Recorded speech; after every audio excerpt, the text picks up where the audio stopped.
এখন বলে যে আওয়ামী লীগ নেতাদের জনসভা করতে দেন 140 জারি করে। তখন কথা মনে ছিল না? আপনি শুরু করেছিলেন এই সংস্কৃতি, আপনি শুরু করেছিলেন বিএনপি। 5 জানুয়ারির নির্বাচনে আওয়ামী লীগের সাথে তার দল নির্বাচন করলেও দেশে এখন সুশাসন নেই দাবি করে সরকারের বিরুদ্ধে আন্দোলনে নামার ঘোষণা দেন তিনি।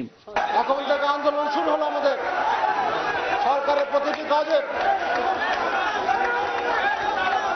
ভালো কাজের সমর্থন করব। সরকারের যে কাজ জনবিরোধী তার বিরুদ্ধে আমরা সংসদে আন্দোলন করব, তার বিরুদ্ধে আমরা রাজপথে আন্দোলন করব। আমাদের যাত্রা শুরু হলো। জনগণের কথা বিবেচনা না করে বিদ্যুৎ আর গ্যাসের দাম বাড়ানোর প্রস্তাব অযৌক্তিক বলেও মন্তব্য এরশাদের।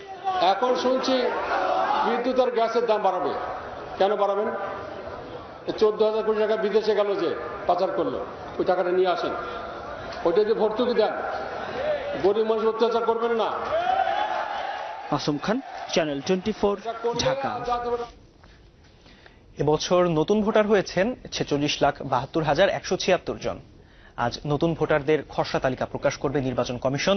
এতে কোনো দাবি, আপত্তি বা ভুল থাকলে তা সংশোধনের সুযোগ থাকবে 17 জানুয়ারি পর্যন্ত।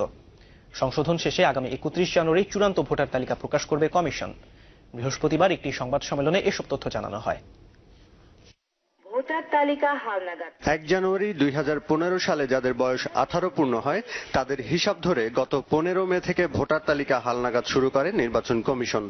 নিবন্ধন কার্যক্রম শেষ হয় 15 নভেম্বর। এরপর স্বয়ংক্রিয় আঙ্গুলের ছাপ পরীক্ষার মাধ্যমে বাদ দেয়া হয় দ্বৈত ভোটার। মোট যে নিবন্ধিত ভোটার সংখ্যা পেয়েছি সেটি হল 46,72,176 জন। নতুন নিবন্ধিত ভোটার সংখ্যা যোগ হয়ে এখন যে সংখ্যা দাঁড়িয়েছে সেটি হলো 9,62,03,706 জন।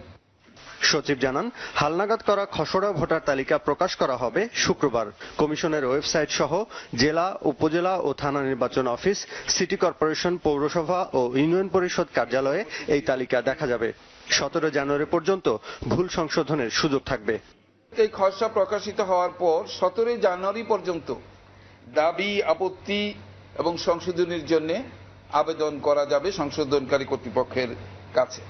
রোহিঙ্গা সহ কোনো বিদেশি নাগরিক ভোটার তালিকায় অন্তর্ভুক্ত হয়ে থাকলে তাও বাদ দেয়া হবে।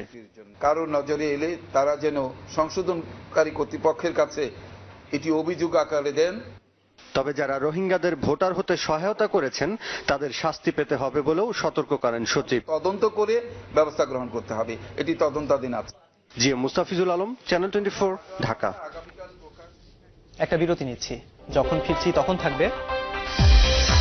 রাজধানীর একটি আবাসিক হোটেলে সন্ত্রাসীদের গুলিতে জাহাজ কর্মচারী আব্দুল হামিদ নিহত।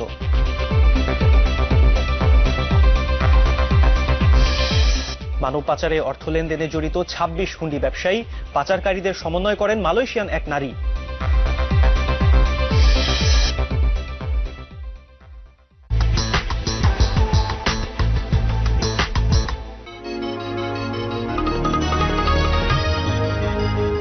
না ছুঁয়ে থাকতেই পারে